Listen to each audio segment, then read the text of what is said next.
Hey, welcome to the Ninjababes podcast. I'm here with Addy Herman. What's up, Addy? Hi, how are you doing? Welcome. I'm doing so good. I'm so happy that you're here. So it's time to, jump right into it. I love having people on video format. I've had video for almost a year now, but I still love it because I feel like you just came to my house. Yeah, it's So better. for sure. So, who can you just tell us a little bit more about yourself? I know you're Addy, but how long have you been in the ninja world? How would people know you? Just give us a quick overview. So I'm 15 years old. I've been doing ninja for around 5 years now. I was on ANW Junior for both seasons, so I did that. And then this year, I was actually one of the teens competing on ANW. Woohoo! Amazing. Yeah, It's been super awesome to have you exciting. on. Yeah, super exciting. And I knew about you because we're both on the East Coast, so I didn't never really I don't feel like I didn't formally meet you until Yeah, A&W, but I yeah. definitely knew who you were, so I was really excited to get to know you and excited to have you on. So, when you first got the call to compete, how did that feel? It was really crazy because I had just expected that I'd have to wait till I was 19. So it was super exciting and it motivated me to train way harder and get ready for it too. Yeah, I think that's so many teens' expectation is okay, well, now I have until whenever, but then it's just hmm kidding. Yeah, Here you are. exactly. Yeah, so just so everybody knows, the qualifying episodes all came out already. So which episode date were you in? I was no, I'm gonna forget the 28th, I believe, right? Yeah, Okay, I was episode 4. Yeah, episode 4. Okay, episode perfect. 4. Yeah, so people can find you. So, Yes. what did you think about how qualifying went? How did you feel on the course? It was good. Going into it, I felt really good. I had prepared physically and mentally, so I was confident. I wanted to clear, and then preparing for it, I was running courses similar to what ANW style courses are, so I felt really good going into it. Yeah. So where do you train out of? I trained from Vitality in Fall River. Okay, awesome. So, did you feel like your crew at Vitality was really good at honing in on how to train for A&W and what to do? Yeah, definitely. Because I feel like with the show, you can train more specific obstacles to what the flow of the course on, say, qualifiers are. And so, definitely a Vitality. And also at TA Plymouth, Lucas really helped me with that too. Awesome. Yeah, it's such a strong crew up there. So, Yes. yeah, awesome, no doubt. Yeah, so today we'll talk a little bit more about A&W, but we'll also get into the NNL world because I know you've been a fierce competitor this season. And then just for everybody listening, so they know, at the end of the episode, we'll move into our Patreon only bonus content. So if you are a subscriber to Patreon, it helps us out on the podcast with the production end and everything that we do, but you also get a bunch of cool perks for it. So there'll be some bonus content that's just for the Patreon listeners. So, all right, let's get back into it. So I'm really curious more of your thoughts for the qualifying course run. What did you feel like was your strength for that course, and did your course run go as planned, or what did you kind of feel afterwards? What were you thinking about it? So, going into the course, my goal was to clear and to have a good time clearing. So, I wanted to be efficient through obstacles, not just getting through them. Um, Afterwards, I was super happy overall, just even the experience to be able to compete on it. But I do know what I did wrong on the pretzels, and I learned from that. So if I had to do it again, I would have done that one differently. But overall, I was really happy with my time too through obstacles. Yeah, totally. Do you remember what place did you land in for the women? So I was second overall after Megan, who cleared. Right. Amazing. So Thank fastest you. for the girls who fell on the pretzels, but that's awesome. Yeah, no, it's definitely a solid run. So congrats for making it Thank on the you. semifinals. Woohoo! Thank you so Yeah, much. yeah. It's just it's so exciting to get there and have that whole experience, and then to realize you still have more to do. Because sometimes, Exactly. yeah, for ninjas who've been there, know what I'm talking about. Sometimes you get there, it's this whole big thing. You compete in qualifying, but then if you don't move on, it's kind of and it's over. Yeah.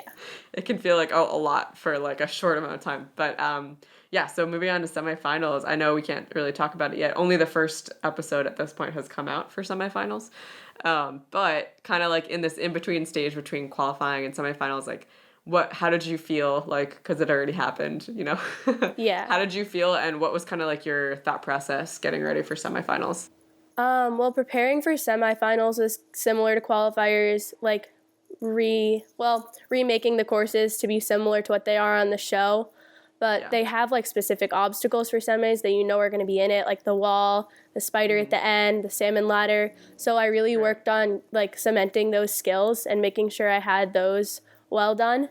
And then honestly, it motivated me even more to hit a buzzer and to want to hit a buzzer. Well, to try to do that in semis because of qualifiers. So I had Right. more motivation behind that too. Yeah. It's awesome. Yeah, it's so cool when once you get there and you're like, wow, I can actually do this. Yeah, like exactly. this feels so cool. Yeah, I love it. All right, well, we ended up in semifinals together, so the world Yes. can watch how that episode goes. So, and it was nice too. This was the first time that, at least for me, I think it was the first time ever that they had like a break. Instead of just going from qualifying on night one to semifinals on night two, Oh, there really? was like that break. Yeah, usually it's all in one Oh. weekend. And Oh, it's wow. like, Yeah. yeah, one That's right after the crazy. other. Yeah. So I was really glad to have like, what was it, 2 or 3 weeks in between. It was really nice. Yeah. Yeah, for sure. Yeah. Did you, being in the competition as a 15-year-old, did you feel any sort of like intimidation or just feeling weird being there competing with adults, or did you feel pretty confident and fine about it? Well, honestly, I was used to competing against older competitors just because of Elite and NNL. Right. And like a really great thing about Ninja is that like I'm friends with all of the people I'm competing against, and I want to see them do well, which will push me more. So Yeah. it was really just good because we're all pushing each other and motivating each other. Yeah, absolutely. And that's so true that you competed at Elite this season, so that probably did feel so much more comfortable because it's a Yeah, lot of the for same sure. people. Yeah, so speaking of NNL, how did the season turn out for you? I feel like there's a lot to talk about. So going back, the beginning of NNL, did you have a goal of getting as many points as possible, or like how did you start off the season? Honestly, starting off the season, I had been training really hard that summer before. That was when I switched to Vitality, and I just wanted to compete to the best of my abilities. So I didn't have, like, I wanted to do well in competitions, obviously, but my main goal was to just do what I could do to the best of my abilities. Yeah. And that's kind of how I went into the season, and I've tried to, like, keep that mindset throughout the season, like, performing at my best. Yeah, I think that's really good. I mean, it can be so easy to get like distracted by like wanting to always hit a podium and then like what if Exactly. that's like an amazing goal, but like what if you don't, then are you going to feel bad about yourself? What if you really did Right. do your best that day and like your best just wasn't podium? Like how are you Exactly. going to come away from it? Yeah. So that's cool. So then talk to me about how did the season progress and like how many competitions did you end up doing this season for NNL? I did like over 20 competitions. I'm not even sure. The thing is, I really enjoy competing actually, so Yeah. I didn't feel like I like had to do all these competitions. I just like I really like it. It's fun for me. Yeah. No, that's awesome. Yeah, and I feel like I've watched you on like YouTube videos from competitions or even just like in person, but you could tell like you have a great focus and like you are enjoying yourself and you're just like executing your plan. So it's cool to see. For Yeah. sure.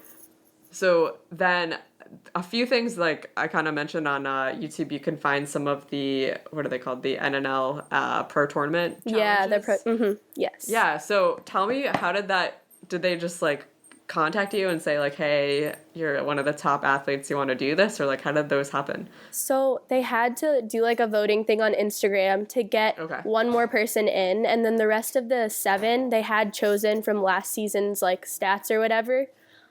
So I was the one to get in through Instagram.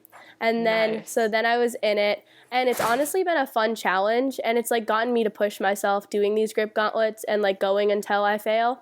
The only thing I wish was different is if they like changed it up. So 1 week it was a grip gauntlet, 1 week it was a speed course or like skills or something like Yeah. that. But overall, it was definitely fun to do. Yeah, it's super cool. I watched a few of them on YouTube, so we'll definitely link to those. What did you think was like challenging about it, or did you feel like that was totally your wheelhouse, or like did you find yourself really having to push yourself in order to like keep up with the grip gauntlets? Yeah, honestly, I wouldn't say though that's like my best skill or ability, grip gauntlets. So I've been trying to train them more, training more like Pumpy Endurance, just going until I like can't go anymore. And so doing that kind of like gave me a reason to train that more too. And so I've definitely say I've gotten better at them, which is good, and it's definitely because of that. Yeah. Some of those are super intense. Yeah, seriously. Mm-hmm. It's like keep going. And it's not even just like climbing moves. Like you're doing, something dynamic where you have to be able to, catch into your grip and then Right. keep moving. Mm-hmm. And that could be really tricky when your body just wants to like peel off everything. Yeah, for sure. And like learning how to be efficient through it to like get farther, like that took a while for me. Yeah, I know one thing that like the times that I've trained with Joe and Abby at Center Court in Chatham, they'll always go for like really crazy endurance stuff or we'll do like laps of things where it's like, okay, do one round, next round you still feel fine, probably the third round you still feel fine, but then by like the fourth and fifth round you're like your grip's giving out, your cardio's like feels like yeah, trash. for sure.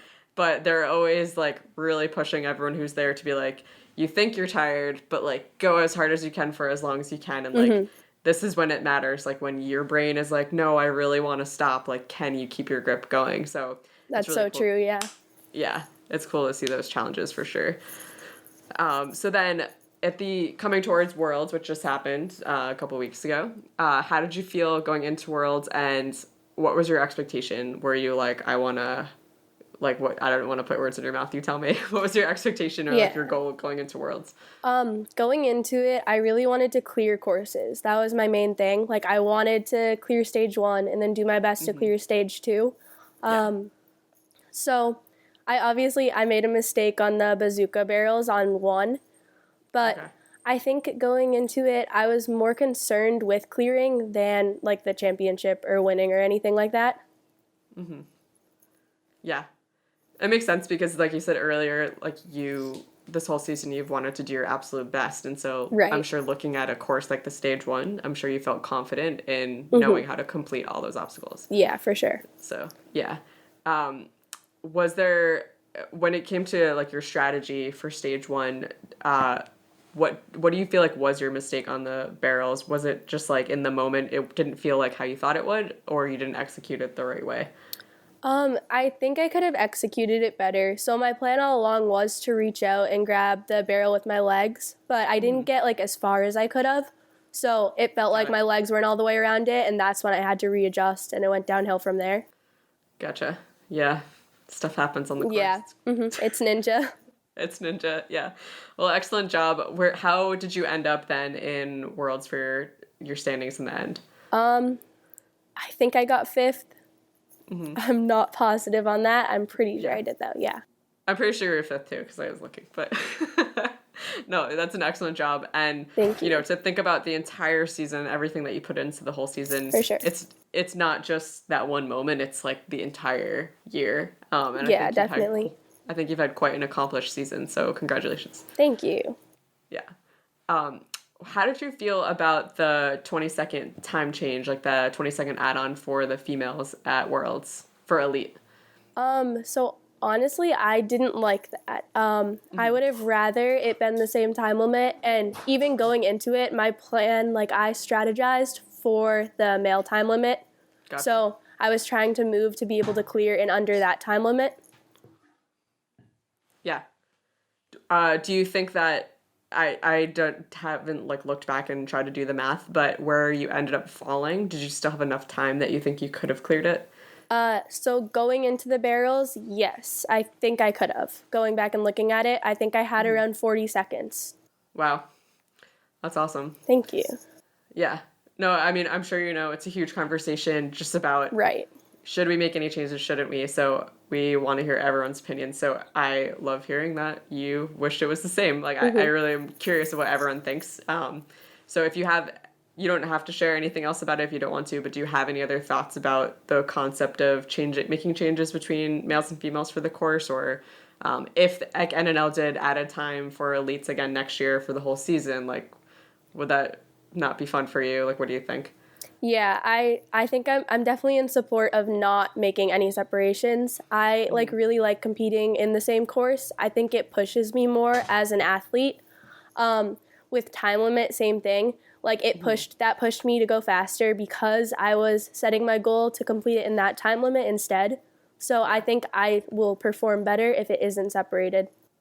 Yeah. All right. Well, no, it's awesome to hear that, and I know that there's a lot of different opinions out there, and Yeah, I for for sure. one, I know that I think in certain divisions I would be in favor of different times, but for the elite, I think you're in elite because you want it to be I would 100% agree with that. Yes. 100% like Yes. challenging. So, you know, it's like only time will tell what ends up happening for next season. I really don't know. Right. But it's something that I care a lot about, just being able to hear what everyone thinks and talk about it and kind of figure out what changes might be helpful and what wouldn't, or what wouldn't for some divisions and what might for other divisions. So Yeah. it's something that I always want to hear. So I appreciate you sharing your opinion. Yeah, for sure. I do like Yeah. the idea of different divisions, but just because elite is a choice to be in it, like Right. I don't think it should be a separate time limit. Yeah.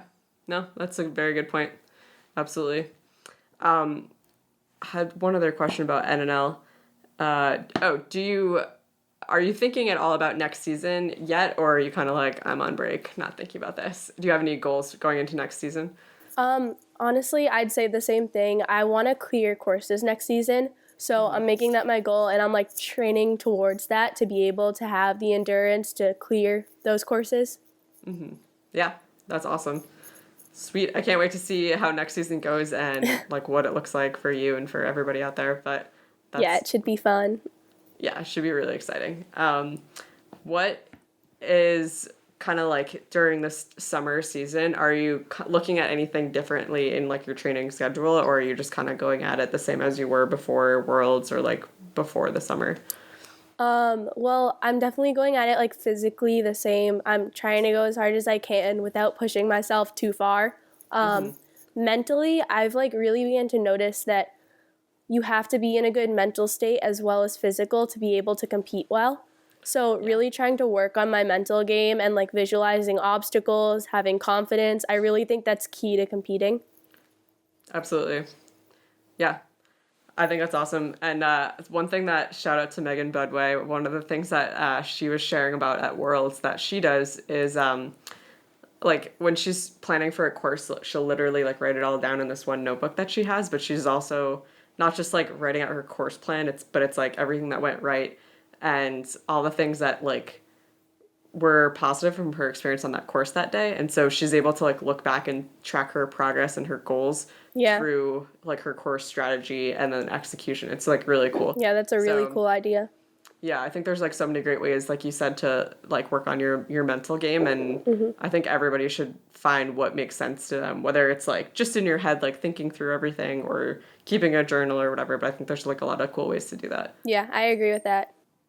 Just thinking overall for ANW as well. So you're 15, you'll be 16 eventually. Yeah, next year. July 30th. Yeah. July 30th. Okay, awesome. Coming up. Yes. So it's interesting because like as of right now, we don't know yet if ANW is going to like change a rule again about like who can apply or whatever. Because this year really like teens weren't necessarily, it wasn't like open to applying, but like some of you were able to apply or like get Exactly. called. Yeah. Yeah, so it's like really interesting. Are you like really hoping that you'll be able to go on again next year, or like? Yeah, I'm definitely hoping I can again. It was such a great experience. Like to be able to repeat that, it would be really good. Yeah. Yeah. Super exciting. And it's like every year is different. Every year keeps changing. So it's like Exactly, yeah. What's gonna happen? I don't know. Yeah.